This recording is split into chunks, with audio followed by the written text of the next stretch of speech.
I was sucked into the world of a romance novel, reborn as the handsome, ridiculously wealthy young CEO. Now, the new cleaning lady, a divorcee with 3 kids, is screaming that I'm destined to fall in love with her.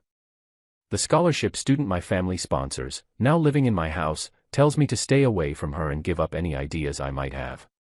And at my own engagement party, my fiancée hears her old flame is back in the country and ditches me at the altar, leaving both our families in disgrace while claiming that if I truly loved her, I'd let her be free.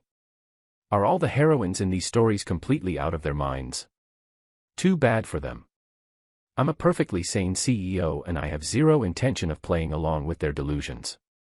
One minute I was kicking back with a beer, scrolling through some trashy web novel on a reading app, and the next I was here. I went from being a regular guy to a ridiculously handsome multi-billionaire CEO. Honestly, I'm not complaining. This life of obscene and unpretentious wealth is pretty damn enjoyable. But lately, a series of bizarre events has started to seriously get on my nerves. It started with a cleaning lady who always seemed to be tidying up my office or lurking in the hallway outside. At first, I didn't think anything of it. As the heir to the Harrison family fortune and the CEO of the multi-billion-dollar Harrison Corporation, my days are packed. I don't have time to pay attention to the cleaning staff, but this woman had no sense of boundaries. She'd burst in even when I was in the middle of important meetings. The thing is, I have a stunning whip-smart executive assistant who handles every aspect of my work and personal schedule. There is absolutely no reason for some cleaning lady to keep popping in to make her presence known. It was infuriating. That same day, I called my beautiful assistant into my office and gave her a serious dressing down. It was her screw-up after all. Her negligence allowed unauthorized personnel to repeatedly access the executive suite. The head of facilities management also got an earful from me. I made it clear that if he couldn't manage his own people, I'd find someone who could. And yet, even with the head of facilities watching his staff like a hawk, the cleaning lady still managed to sneak upstairs. "Linda, who told you to come up here?" I turn my back for 1 second to use the restroom, and you sneak up to the CEO's office door. "You're going to get me fired." "Wait, stop right there." The facilities manager saw the cleaning lady, Linda, mop and bucket in hand, about to shove open my office door. He let out a strangled cry and sprinted toward her, looking utterly panicked and reaching out desperately like a character in a bad soap opera, but it was like Linda Patterson couldn't hear him. Without even knocking, she threw open the door to my office. At that exact moment, my tall, gorgeous assistant was massaging my shoulders. The next second, Linda went full-on drama queen. Tears streamed down her face as she pointed a trembling finger at me and my assistant, launching into a tirade. The way she carried on, you'd think she was the wronged wife who had just caught her husband cheating with the secretary. "Mr. Harrison, what are you two doing? Is this little tramp trying to seduce you in broad daylight? What are you two doing behind a closed door? Ethan, how could you do this to me?" Me. My assistant, the facilities manager, the crowd of onlookers in the hall. I mean, what kind of crazy talk was this? The woman had to be nuts. What did she mean? How could I do this to her? What did my assistant giving me a shoulder rub have to do with her? Anyone who heard her lunatic rant would think I was some two-timing scumbag who'd left her high and dry. A cleaning lady in the company was trying to police the CEO. This was beyond absurd. It was absurdity opening the door for its absurd cousin to come in and get comfortable. Who the hell gave her the nerve? Was her brain waterlogged or just plain broken? Are the female leads in these romance novels all this unhinged? Unfortunately for her, I'm a rational CEO. I have no intention of indulging her insanity. My gaze locked on Linda Patterson, then shifted to the head of facilities. It was the look of a predator that had just singled out its prey. The facilities manager looked like he was about to piss his pants, the hair on his arms standing on end. Before I could even unleash my fury, he acted. Slap. Slap. He rushed in front of Linda and, with a roar of anger, delivered 2 sharp slaps across her face. Her wrinkled cheeks instantly swelled up, turning her face into a perfectly symmetrical pig's head. The damn troublemaker deserved it. Her little stunt was going to drag him down with her. If Linda hadn't begged a distant relative to pull some strings, and if he hadn't taken pity on her story of being a divorced mother of 3, the facilities manager would never have hired her in the first place. He was kicking himself now, his guts twisted with regret over that moment of weakness. Linda, are you out of your damn mind? Who told you to sneak up here? Instead of doing your job, you come up here and slander Mr. Harrison and Miss Taylor, you psycho. If you don't want to work, then get out. Pack your crap and go. My department doesn't have room for a drama queen like you. The man in charge of a whole department of cleaners wasn't a pushover. He laid into Linda, grabbing her by the arm and trying to drag her out. But that only made it worse. Linda Patterson didn't back down. She struggled wildly, screaming at the top of her lungs. It was as if she were possessed, yelling that I, Ethan Harrison, was destined to fall in love with her. A divorcee with 3 kids. Mr. Harrison, how can you be so cruel? I am your soulmate. You are destined to fall in love with me. We are a match made in heaven. You must devote yourself to me and only me. I don't even mind that you're younger than me. So, what are you complaining about? So, what if I'm divorced with 3 kids? It just proves I'm healthy and fertile. Besides, you get to skip decades of hard work and instantly have 3 kids call you dad. My 3 sons can help you run the company. Then we can live happily ever after, just the 2 of us. A collective gasp went through the onlookers.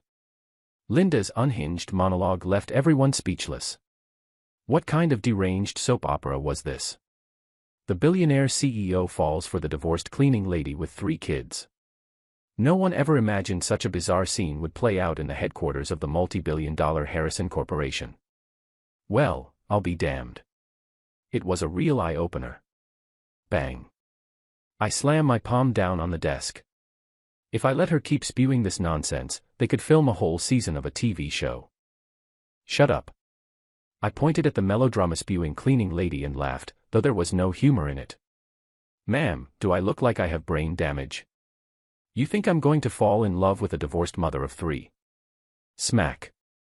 I gave my tall, gorgeous assistant a light smack on her rear, making her blush and squirm playfully. See this? I'm a normal man, a normal CEO. I don't have any weird kinks, I declared. Why would I pass up a beautiful, young, sexy woman for someone with a face full of wrinkles like yours? Stop reading those idiotic billionaire romance novels and watching those trashy shows. They're rotting your brain. The company hired you to work, not to perform a one-woman tragedy outside my office door. If you're crazy, go see a doctor. With that, my face darkened as I addressed the heads of facilities, HR, security, and legal, who had all gathered by now. I rattled off a series of commands. Facilities, HR, security, your quarterly bonuses are cancelled. You failed to manage your subordinates, hired an employee who harasses and slanders the CEO, and failed to prevent an unauthorized person from repeatedly accessing the executive floor. Security, work with legal. Pull the surveillance footage from the last few days and make sure you have a recording of her little speech just now. Legal, based on that evidence and company policy, terminate this delusional cleaning lady's employment immediately. Then call the police. The department heads nodded grimly, not daring to object. I shot one last cold glance at Linda Patterson, who had collapsed onto the floor. This company is not above the law, I stated firmly. Every employee will adhere to its rules and regulations. I don't want to see this woman again, and I don't want to see any other employee pull a stunt like this. If you want to act out your tragic dramas or self-destruct, do it at home, not at my company. The next time something like this happens, the consequences will be severe.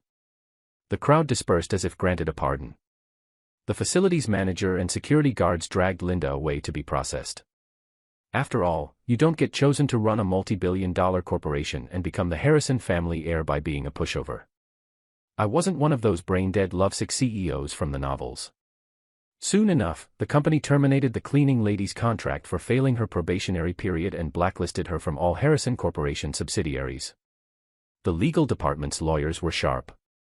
They used the evidence to get her sent to a holding cell for a little reality check. When you encounter a heroine this unhinged, it's best to let the state's correctional facilities handle her education. After a long day, I finally returned to my luxurious mansion. Before I even stepped inside, I could hear cheerful laughter coming from within. Ethan, you're back. Come, come. I want you to meet someone. My mother greeted me with a wide smile, taking my hand and leading me inside. When I entered the grand foyer, I saw a young woman standing there. She was pretty, but her clothes were drab and worn, washed so many times they looked like they were molded to her skin. She clearly came from poverty, yet she stood in this opulent mansion with an air of unnerving composure. Ah! Was it my imagination, or was she holding her chin up with a look of utter disdain for everything around her? My mother pointed at the girl and said, "Ethan, this is Amber Mitchell. She's a student our family has been sponsoring." Then taking Amber's calloused hand, my mother added, "Amber just got into NYU's Tisch School of the Arts and will be staying with us for a while. She insists on doing some housework to thank us for our years of support." Such a thoughtful girl. Amber Mitchell doing housework for us. The Harrison estate has a full staff of maids and housekeepers. Why would we need a college student to do chores? I didn't know what her angle was, but I had a feeling that in a romance novel world, a girl named Amber was bound to be trouble. I tried to be diplomatic. "Mom." She fought her way out of Appalachia. "The first thing she should be doing is focusing on her studies, not doing chores for us." I glanced at Amber. The fact that she's grateful is enough. It means our sponsorship wasn't wasted. She should be putting all her energy into her education so she can become a productive member of society. Don't you agree? My mother heard this and thought it made perfect sense. However, Amber shot me a look of pure hatred and immediately objected. "Mrs. Harrison, if you don't let me show my gratitude, my conscience will bother me," she said, her voice dripping with false sincerity. "I promise it won't interfere with my studies. I won't let your investment in me go to waste. But my family raised me to believe that you must always repay kindness. Just let me cook a few meals for you or keep you company and chat. That would be more than enough." Amber was clearly suppressing her annoyance, putting on a sweet and obedient act for my mother. My mother, always kind and gentle, saw the student she'd sponsored being so considerate and couldn't bring herself to refuse for fear of hurting her feelings. She patted the back of Amber's hand and nodded with a smile. "All right, then. Ethan is so busy, I barely see him.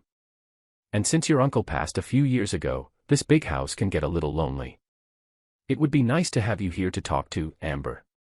Soon, Amber had my mother laughing, and the two of them were chatting away on the sofa like old friends. I frowned, watching them, unable to figure out what Amber was up to. After dinner, I hit the home gym for a run and a workout. After showering, I still wasn't tired, so I went for a walk in the back garden. There, I ran into Amber Mitchell.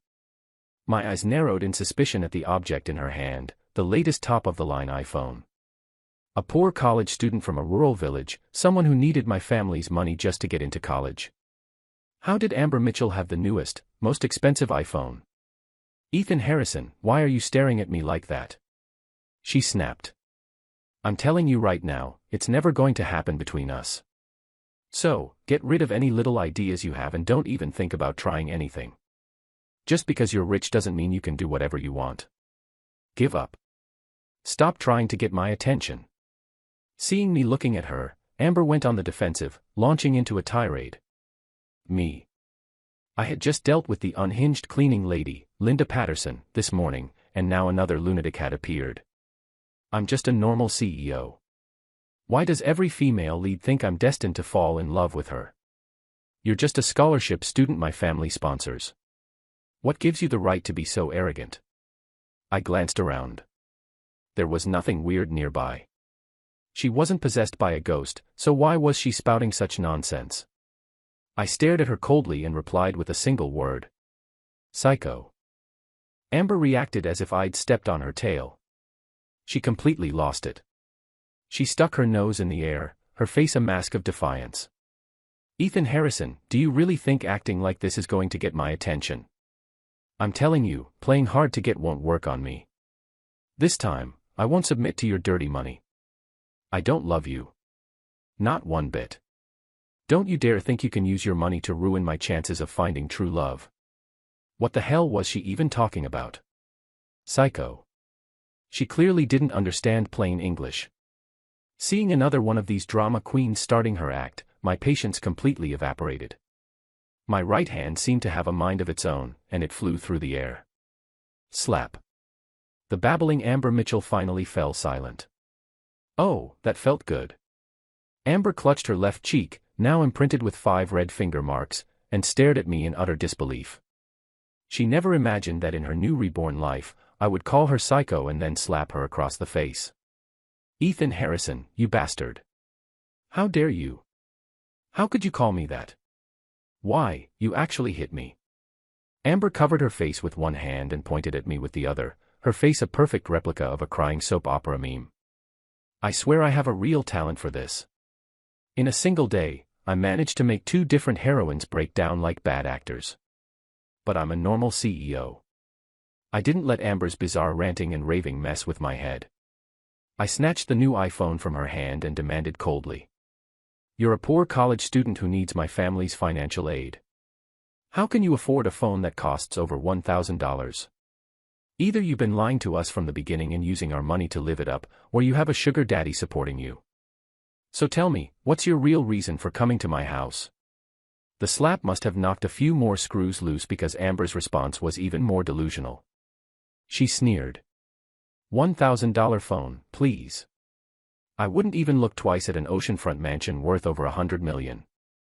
A multi-million-dollar supercar is just a piece of junk to me. Once I'm a famous celebrity, I'll be able to buy several of these cheap phones with what I spend on a single meal. A giant question mark formed over my head. A poor college student in faded clothes was standing in front of me, a multi-billionaire CEO, and spouting this kind of incredible nonsense. Who is the CEO here? Me or her? Wait a minute. I caught a key piece of information in her little speech. She said when she becomes a famous celebrity. And she said this time she wouldn't submit to my money or let it destroy her true love. Since I was already in a romance novel world where anything could happen, was it possible that this heroine Amber Mitchell had been reborn? Once that idea clicked, everything immediately made sense. In her past life, she must have used my favor and my money along with my family's resources to launch her career. She became a famous celebrity and my kept woman. But she was in love with someone else and felt unfulfilled, resentful that she had wealth but not love. So Amber was reborn, returning to the day she moved into my house and started things off with a preemptive strike of warnings and accusations. No wonder she'd been attacking me with crazy talk since the moment I met her. If that was the case, then this was going to be easy. The great heroine has been reborn and wants to make it on her own this time, right? Fine by me. I was more than happy to help her with that. It's always better to keep a venomous snake at a distance. Let's see how this reborn viper becomes a nationwide celebrity without my dirty money and the Harrison family's resources. How is she going to maintain her true love when she can't even survive and finish school? Clap, clap, clap. I couldn't help but applaud her magnificent declaration. You look down on the Harrison family mansion and my $1 million cars are junk in your eyes. You got ambition, Amber. I'll give you that. I paused, a smirk playing on my lips. Since you're so capable, the Harrison family will be withdrawing all financial support for your education. After all, that aid money wouldn't even buy you a few of these $1,000 phones, right? Oh, and I look forward to you becoming a huge star. I'll be sure to bring my mother and all my employees to buy tickets to support you. Amber froze, a flash of panic in her eyes as she started to explain. I had no time to waste on her. I turned and walked away. The next day, I easily convinced my mother to cut off Amber's funding. We also had her pack her bags and move into the dorms at the university. No, you can't do this. If you're going to sponsor me, you have to see it through to the end. How can you just cut me off because of a few words I said? Ethan, Mr. Harrison, I was wrong last night. I shouldn't have offended you. Seeing Amber desperately clinging to the front gate, refusing to leave while trying to explain and guilt trip us, I asked mockingly, "Oh, you were wrong." Wrong about what? Amber thought she saw an opening, assuming I was still lusting after her. She cursed me 1,000 times in her head, but her words were a forced apology. I shouldn't have been so rude to you. I shouldn't have made such wild claims in front of you. And I was wrong to assume you had improper intentions toward me. Even as she choked out the apology, Amber was making a vow to herself. Once I took her back and started showering her with attention again, she would play along. She would use my money and the Harrison family's resources to become a star, and then she would make me pay. Having been a celebrity and lived a life of luxury in her past life, the reborn Amber wasn't a fool. Right now, she had nothing. Her very survival was at risk. Without my money and resources, she couldn't even stay in college, let alone become a star. But since she was reborn, she was determined to find a way to get rid of me and live happily ever after with her true love. But here's the thing. I'm a normal CEO. Why would I give her the chance to raise a viper that would one day turn around and bite me? Amber saw that I wasn't speaking, just watching her performance with an amused smile. She turned her attention to my mother. In her previous life, and just yesterday when she was reborn, my elegant and gentle mother had been very kind to her. But Amber was too arrogant. She had forgotten the most crucial detail. My mother's kindness toward her was entirely dependent on my attitude. My mother was immensely proud of her handsome and capable son who had taken control of the Harrison family and corporation at such a young age. Did Amber really think her petty schemes could fool a woman born into a billionaire dynasty? The only reason my mother went along with it in the previous life was because I liked her. So no matter how much Amber cried and begged, my mother, who had been so warm and friendly just the day before, remained completely unmoved. I hate you. You rich people. Why do you get to do whatever you want? You promised to sponsor me. Why would you just stop like that? Is it fun for you bullying and toying with us poor people? You're cruel and heartless. You'll get what's coming to you one day. And just so you know, I've been reborn. I refuse to believe that as a reborn person, my life will be worse than yours.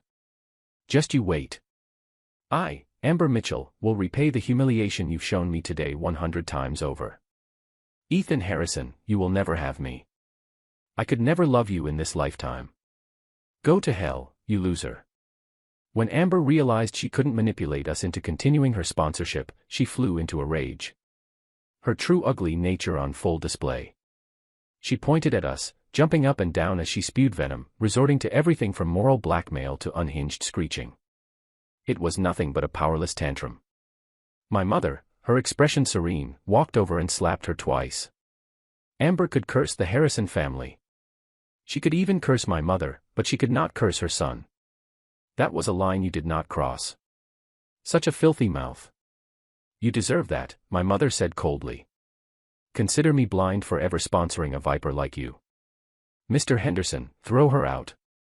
To push my exceptionally composed mother to the point of not only losing her temper, but physically striking someone, Amber was truly a master of self-destruction. Wait, my mother called out suddenly. The bodyguards, who were dragging the struggling Amber toward the door, paused. A glimmer of hope returned to Amber's desolate eyes. She thought her main character aura had worked, that my mother had changed her mind, but she was destined for another disappointment. My mother walked over, took the $1,000 iPhone out of Amber's bag, pulled out the new clothes she'd been given, and handed them to our butler. Mr. Henderson, I bought you all of this yesterday.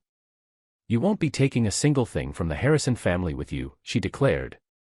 Mr. Henderson, donate all of it, then throw her out and make sure security knows her face. She is never to come near this mansion or set foot on Harrison property again. Spoken like a true matriarch of New York high society. My mother was decisive and ruthless. Mr. Henderson nodded and instructed the bodyguards to remove her. Amber's struggles and curses were useless. She was unceremoniously dumped outside the gates of our residential community. Knowing she was a reborn protagonist, I prepared for various scenarios. But Amber's performance was a major letdown. She was supposed to be getting revenge on me and my family. So, how did she manage to defeat herself before I even made a move? Without our funding, Amber couldn't afford the exorbitant tuition at Tisch. She had to drop out and take a job as a waitress, getting chewed out by her boss and managers daily. It's easy to go from rags to riches, but incredibly hard to go from riches back to rags. In her past life, supported by my family, Amber had sailed through college. Afterward, with my money and the Harrison family's resources backing her, she was launched into stardom. She had lived a life of carefree luxury. How could she possibly endure this kind of backbreaking low-wage work now? Amber had always believed her beauty and talent were the keys to her fame. So, she told off her demanding boss, took her paycheck, and headed to Hollywood to chase her dream of stardom.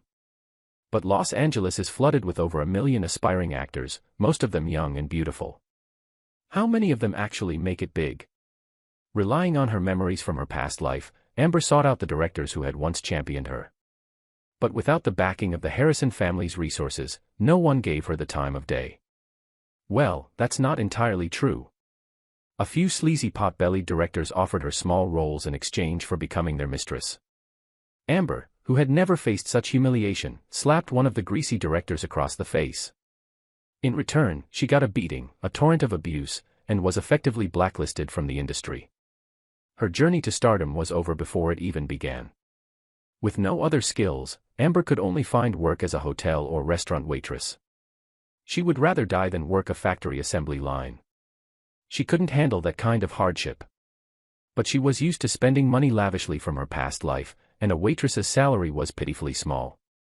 To make matters worse, when her parents back in Appalachia found out she had dropped out of school, they came to the city to drag her home to be married off. The groom was supposedly an old butcher, a widower with 3 sons, a brutish face, and a history of domestic violence. The image of being beaten by a fat, abusive butcher, while his 3 leering sons watched, was enough to make Amber nearly wet herself. It shattered her pride completely. She no longer dared to harbor any ambitions or foolish ideas. Her only option was to camp out on my daily route to work, shamelessly waiting. Like a patient statue, she finally managed to catch me once. Harsh reality had taught her that she wasn't as amazing as she thought. Her success in her past life was built entirely on my money and resources. In the end, Amber gave up on finding her true love. She knelt before me, willingly begging me to take her in. But does a handsome, rich young CEO like me ever have a shortage of beautiful women? Not a chance.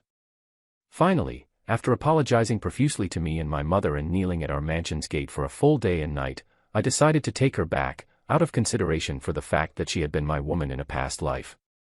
I'd let her be a simple-kept woman this time. Her first time in her past life and in this one could only be mine. She was mine after all. Even if I was just going to put her on a shelf, I couldn't let another man touch her.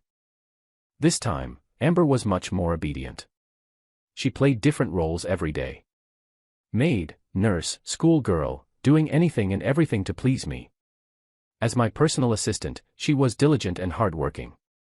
Even when she saw me flirting with other women, she didn't dare show a hint of emotion. If I allowed it, she was even willing to join in just as long as I didn't kick her out. Pride, rebirth, being a heroine, true love, freedom. Right now, dressed in a cat costume and purring on my bed, Amber Mitchell would tell you to shove it all. See, these so-called heroines, even the reborn ones, are all nuts. They just need to be taught a lesson. Time flew by, and soon it was the end of the year. The life of a multi-billionaire is always so simple and unpretentious. After dealing with a cleaning lady, Linda Patterson, and taming the reborn scholarship student, Amber Mitchell, the bizarre incidents in my life finally started to die down. I'd still run into some oddballs at the company, on the street, or at cocktail parties. But they were minor annoyances easily handled. I let my guard down, and that's when life decided to hit me with its craziest script yet. The one area where I thought nothing could go wrong became the source of the biggest problem. As the Harrison family heir and a remarkably capable young CEO, I was naturally the most sought-after bachelor for an arranged marriage among New York's elite families. At our level, permanent alliances built on mutual interest are the strongest bonds. Love and affection are merely decorative. My mother, born into high society herself, understood this perfectly and was extremely selective in choosing a suitable match for me. She finally settled on the daughter of the Sterling family, and I had no objections. The Sterlings and the Harrisons had been allies for generations with a history of intermarriage going back to my grandfather's time. Our families knew each other inside and out. This alliance was supposed to be rock solid, a sure thing. The Sterling family put forward their eldest daughter, Victoria Sterling, as my intended. We had even attended the same elite prep school as children, but I was a prodigy getting snatched up by Ivy League universities at 15. By the time she went abroad for college, I had already returned home with a PhD. By the time she graduated, I was already leading the Harrison Corporation to new heights. We hadn't interacted much over the years, but my mother and the entire Harrison family trusted the Sterling family's reputation. I never ever expected that at our engagement party, the most talked about social event in New York City, my fiancé would elope with another man. Just as we were about to exchange rings, Victoria's old flame, Blake Turner, miraculously appeared. "Don't put on that ring." I object. "Victoria, I'm the one you love. We're the ones who are truly in love. The one who isn't loved is the third wheel." Wow, such cliché, melodramatic lines. You'd almost think I, the fiancé, was the one who had stolen my own fiancé. And where the hell was security? Did they all drop dead? He didn't have an invitation, and he wasn't on the staff list. How did this third-rate old flame who'd been hiding out in Europe even get in? Of course, the most baffling part is why these old flames always run off to another country after a breakup. It's like a stupid game of hide-and-seek in this age of technology. Is it really that hard to get on a plane? Can't these lovesick idiots just fly over and talk things out or make an international call, hire a private investigator? It's so simple.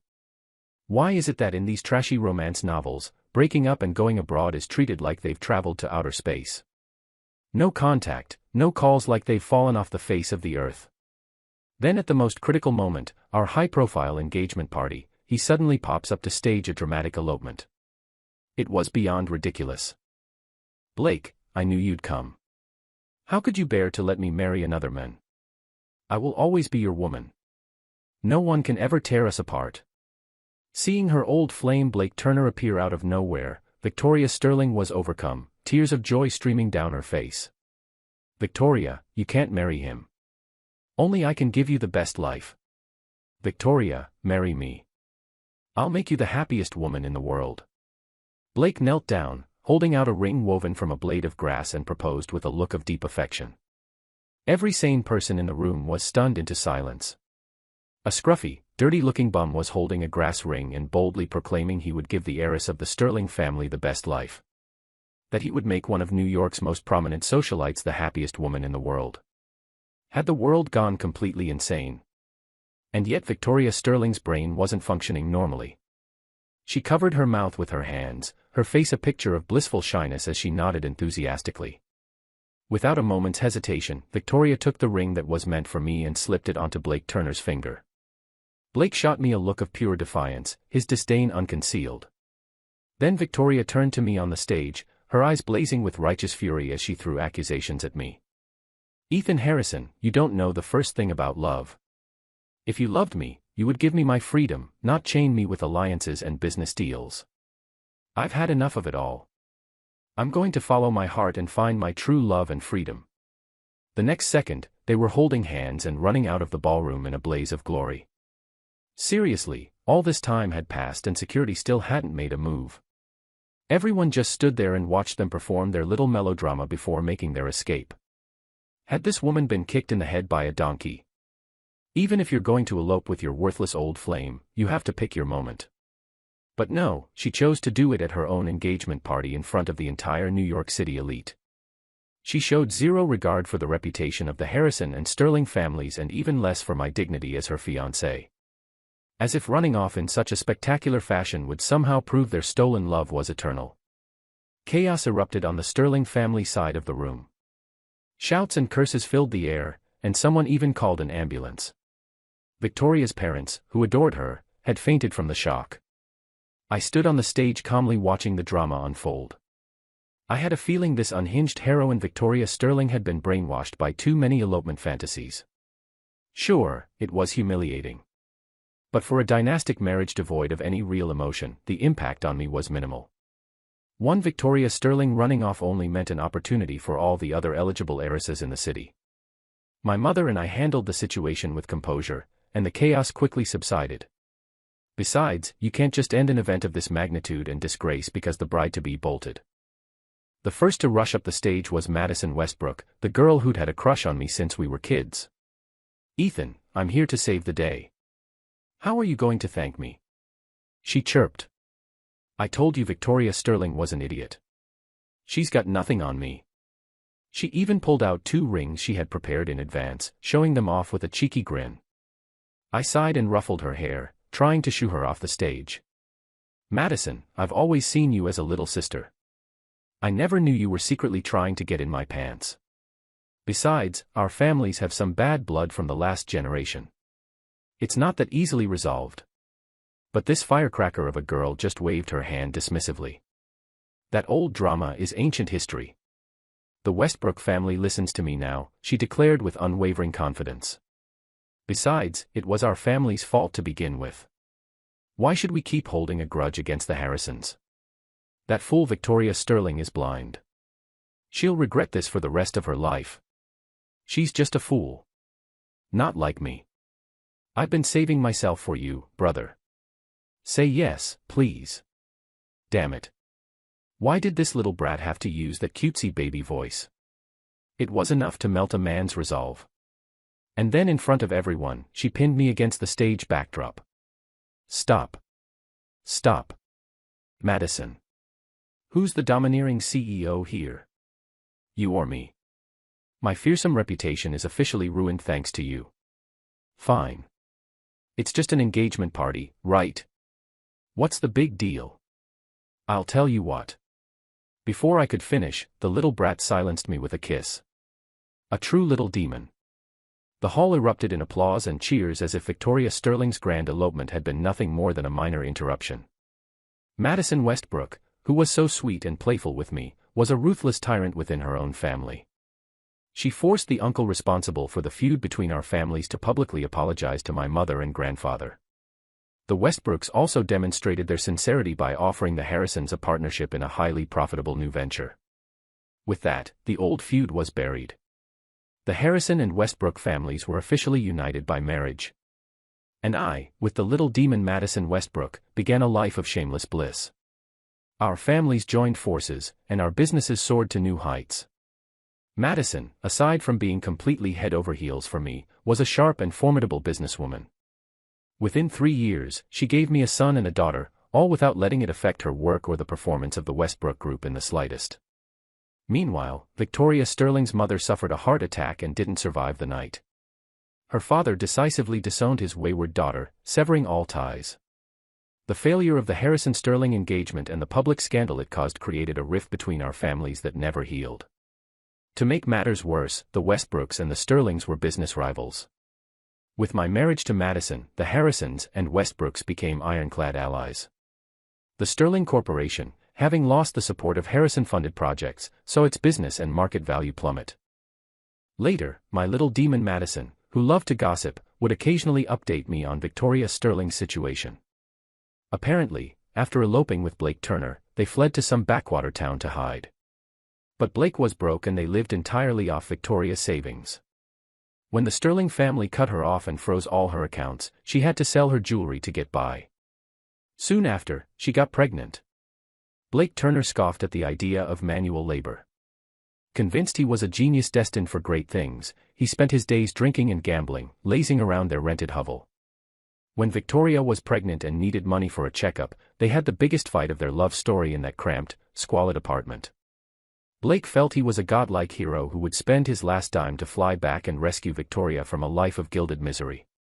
He believed that without him, she would still be suffering in a loveless marriage. So he showed her no sympathy, slapping her across the face a few times. Victoria, who had been a pampered princess her whole life, had never endured such hardship. They screamed at each other, trading blame and insults, which soon escalated into a physical fight. So much for their true love and freedom. Blake Turner beat her so badly that she had a miscarriage. She only survived thanks to a kind neighbor. For the sake of her worthless old flame, for a cliched fantasy of true love, she was no longer a Sterling heiress or the future Mrs. Harrison. Now she couldn't even guarantee her next meal, let alone the carefree, extravagant life she once knew. Victoria Sterling was consumed by regret. She took on 3 jobs a day, working herself to the bone just to save enough money for a bus ticket back to New York. She was convinced that when she returned, I would be waiting for her. In her warped mind, it was perfectly normal for a CEO to fall in love with a runaway fiancé who'd had an abortion. But Blake Turner wasn't about to let his free meal ticket and live-in maid go so easily. When Victoria became disobedient, he started beating her 3 times a day. Later, when he racked up gambling debts, he realized that her waitressing job was too slow a source of income. He forced Victoria into prostitution, taking any client, regardless of who they were. Before long, Victoria contracted a serious disease. Even so, Blake Turner, her self-proclaimed savior, continued to force her out to work every night. Finally, Victoria Sterling, the heroine of her own tragic story, snapped. One night while Blake was passed out drunk, she stabbed him 49 times. Then in a frenzy, she ran out and stabbed to death every client who had ever abused or humiliated her. In the end, while chasing down an innocent man who bore a slight resemblance to Blake, Victoria Sterling was shot and killed by the police on the street. A classic case of someone who couldn't handle the consequences of their own stupid decisions. Her brain was just wired wrong. Thank God I'm a normal CEO. Otherwise, these psychos would have been the death of me.